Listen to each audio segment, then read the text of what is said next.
ತುಮಕೂರಿಂದ ಒಂದು breaking news ಇದೆ. ಜೆಡಿಎಸ್ಗೆ ಎಷ್ಟು ಸೀಟ್ ಬಿಟ್ಕೊಟ್ರು ಕೂಡ ಗೆಲ್ಲೋದು 2 ರಿಂದ 3 ಕ್ಷೇತ್ರಗಳಷ್ಟೇನೆ. ಸೊ ಹಾಗಾಗಿ 3ಕ್ಕಿಂತ ಹೆಚ್ಚು ಸ್ಥಾನಗಳೇನಾದರೂ ಗೆದ್ದು ಬಿಟ್ರೆ ನಾನು ರಾಜಕೀಯ ನಿವೃತ್ತಿಯನ್ನು ಪಡ್ಕೊಳ್ತೀನಿ ಅಂತ ಹೇಳಿ ತುಮಕೂರಿನಲ್ಲಿ ಮಾಜಿ ಶಾಸಕ KN ರಾಜಣ್ಣ ಸವಾಲ್ ಹಾಕಿದ್ದಾರೆ. KN ರಾಜಣ್ಣ ಮಧುಗಿರಿಯ ಮಾಜಿ ಶಾಸಕ. ಮಂಡ್ಯ ಮತ್ತು ಹಾಸನದಲ್ಲಿ ಜೆಡಿಎಸ್ನ ಗೆಲುವು ಅಷ್ಟು ಸುಲಭ ಅಲ್ಲ ಅಂತ ಹೇಳಿ ವ್ಯಂಗ್ಯ ಕೂಡ ಮಾಡಿದ್ದಾರೆ.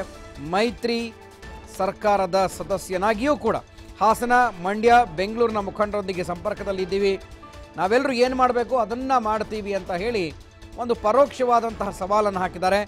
ತುಮಕೂರಿಗೆ JDS ಕೊಟ್ಟರೆ ಪಕ್ಷೇತರನಾಗಿ ಸ್ಪರ್ಧಿಸ್ತೀನಿ, ತುಮಕೂರನ್ನೇನಾದರೂ JDS ಕೊಟ್ಟರೆ ನಾನು ಕಾಂಗ್ರೆಸ್ನಲ್ಲಿದ್ದರೂ ಕೂಡ ಪಕ್ಷೇತರನಾಗಿ ಸ್ಪರ್ಧಿಸ್ತೀನಿ, ಕಾಂಗ್ರೆಸ್ ಪಕ್ಷ ಉಳಿಸೋದಕ್ಕೆ ನಾನು ಸ್ಪರ್ಧೆ ಮಾಡ್ತೀನಿ ಅಂತ ತುಮಕೂರಿನಲ್ಲಿ KN ರಾಜಣ್ಣ ಮಾತನಾಡಿದ್ದಾರೆ. ಇನ್ನು ದೇವೇಗೌಡರ ಕುಟುಂಬ ಕಣ್ಣೀರಿಗೆ ಹೆಸರುವಾಸಿ, ಕಣ್ಣೀರೇ ಅವರ ಬಂಡವಾಳ ಅಂತ ಹೇಳಿ ವ್ಯಂಗ್ಯ ಮಾಡಿದ್ದಾರೆ. ತುಮಕೂರಿನಲ್ಲಿ ಕಾಂಗ್ರೆಸ್ನ ಮಾಜಿ ಶಾಸಕ KN ರಾಜಣ್ಣ ತುಮಕೂರಿನಲ್ಲಿ ಈ ಹೇಳಿಕೆಯನ್ನು ಕೊಟ್ಟಿದ್ದಾರೆ. JDSಗೆ ಎಷ್ಟೇ ಸೀಟನ್ನು ಬಿಟ್ಕೊಟ್ರು 2 ರಿಂದ 3 ಕ್ಷೇತ್ರಗಳನ್ನು ಅಷ್ಟೇ ಗೆಲ್ಲೋದಕ್ಕೆ ಶಕ್ತಿ ಇರೋದು JDSಗೆ. ಒಂದು ವೇಳೆ 3ಕ್ಕೂ ಹೆಚ್ಚು ಕ್ಷೇತ್ರಗಳನ್ನು ಗೆದ್ದುಬಿಟ್ರೆ ನಾನು ರಾಜಕೀಯದಿಂದ ನಿವೃತ್ತಿ ಪಡೆದು ಬಿಡ್ತೀನಿ ಅಂತ KN ರಾಜಣ್ಣ ಸವಾಲನ್ನು ಹಾಕಿದ್ದಾರೆ. ಮಂಡ್ಯ ಹಾಗೆ ಹಾಸನದಲ್ಲಿ ಇಬ್ಬರು ಮೊಮ್ಮಕ್ಕಳನ್ನು ಕಣಕ್ಕಿಳಿಸಿರುವಂಥ ದೇವೇಗೌಡರಿಗೆ ಅಷ್ಟು ಸುಲಭವಾಗಿ ಜಯ ಸಿಗುತ್ತೆ ಅಂತ ಅನ್ಕೋಬಾರ್ದು. ಹಾಸನ, ಮಂಡ್ಯ, ಬೆಂಗಳೂರಿನ ಮುಖಂಡರ ಜೊತೆ ಸಂಪರ್ಕದಲ್ಲಿದ್ದೀವಿ.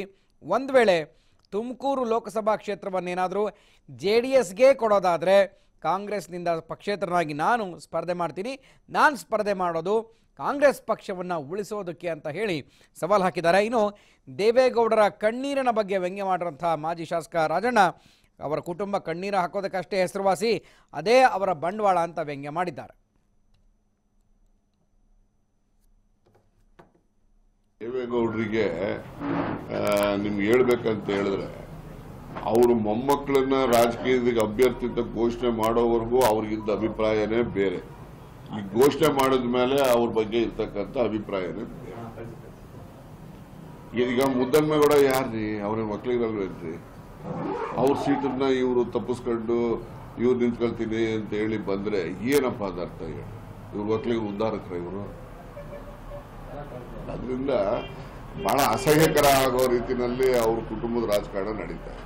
ದೇವೇಗೌಡರಿಗೆ ನಿಮ್ಗೆ ಹೇಳ್ಬೇಕಂತ ಹೇಳಿದ್ರೆ ಅವರು ಮೊಮ್ಮಕ್ಕಳನ್ನ ರಾಜಕೀಯದ ಅಭ್ಯರ್ಥಿ ಅಂತ ಘೋಷಣೆ ಮಾಡೋವರೆಗೂ ಅವ್ರಿಗಿದ್ದ ಅಭಿಪ್ರಾಯನೇ ಬೇರೆ.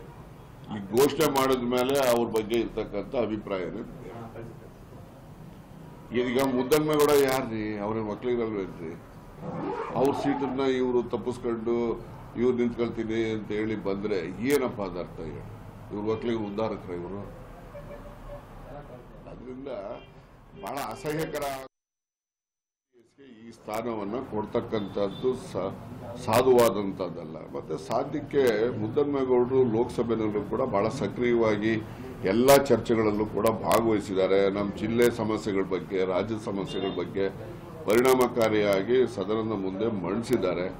ಅಂತಹ ಒಬ್ಬ ಸಂಸತ್ತಿನಲ್ಲಿ ಮಾತನಾಡ್ತಕ್ಕಂಥವರು, ಬಹಳ ನಿಖರವಾಗಿ ಹೇಳ್ತಕ್ಕಂಥ ಒಬ್ಬ ಪ್ರಭಾವಿ ಸಂಸತ್ ಪಟುವನ್ನು ನಾವು ಕಾಂಗ್ರೆಸ್ ಪಕ್ಷ ಅವರನ್ನ ಬಲಿ ಕೊಡ್ತಕ್ಕಂಥದ್ದಕ್ಕೇನಾದರೂ ಪ್ರಯತ್ನ ಆದರೆ ಕಾಂಗ್ರೆಸ್ ಪಕ್ಷದ ಇರ್ಬೋದು, ಇನ್ನೊಬ್ಬರಿಂದ ಇರ್ಬೋದು, ಅದು ಪ್ರಜಾಪ್ರಭುತ್ವಕ್ಕೆ ಮಾರಕ ಅಂತ ಹೇಳಿ ನನ್ನ ಒಂದು ಅನಿಸಿಕೆ. JDS